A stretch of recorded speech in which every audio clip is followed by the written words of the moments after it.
Christmas is coming up fast. It will soon be upon us, but it's going to look very different this year.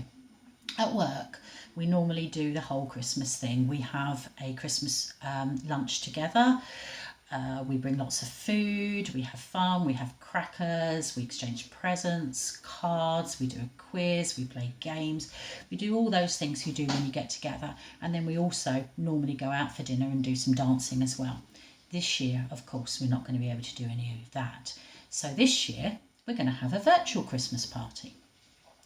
So we're going to have it on Teams at work all together, and we're going to have a quiz, a silly Christmas hat contest, some games that we can play over Teams and stuff like that.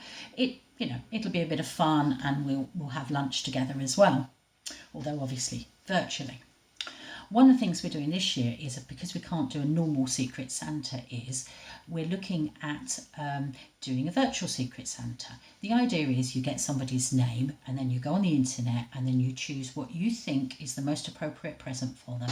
Money, no object whatsoever. It can be as expensive and as outrageous as you like. So the person that I've been chosen to do Secret Santa for this year is a very enthusiastic runner. She loves her running. She does half marathon, she does 5Ks, she does all this, all this running. So I went on the internet, had a good look round, and I found this running machine, absolutely top of the range, £20,000. Bearing in mind that running machines start at about 300 quid. This one has got all the bells and whistles and everything on it. Fantastic. Took a picture, sent it off.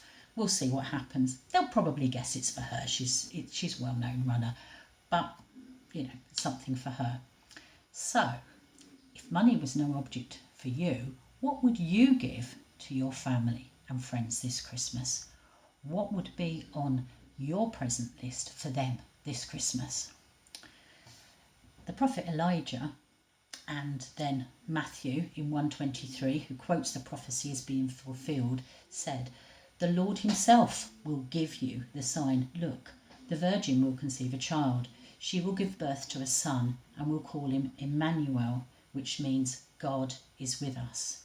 God has given us his greatest gift, which was himself in the form of Jesus. And the cost to him was enormous. He had to rip away a part of himself. He had to have part of him separated from himself, and he knew that Jesus would have to go through all that pain and death after living as a human.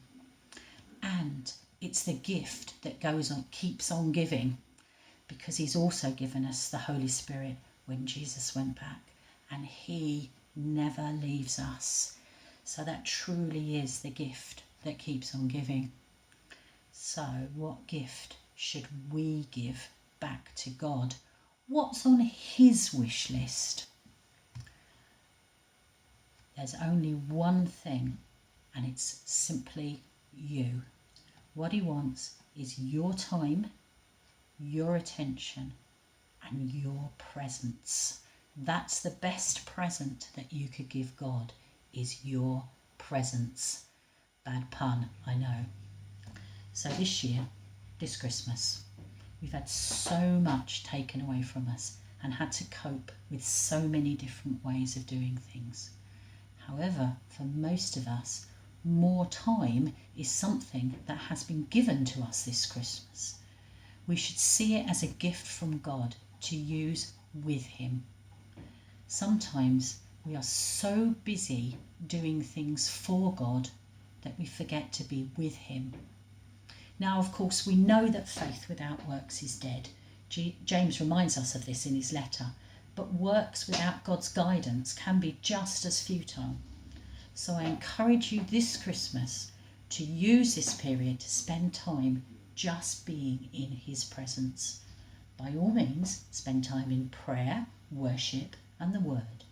These are all great things, but don't neglect these, just sitting at his feet and listening to his wisdom, being held in his arms and soaking in his great love for you.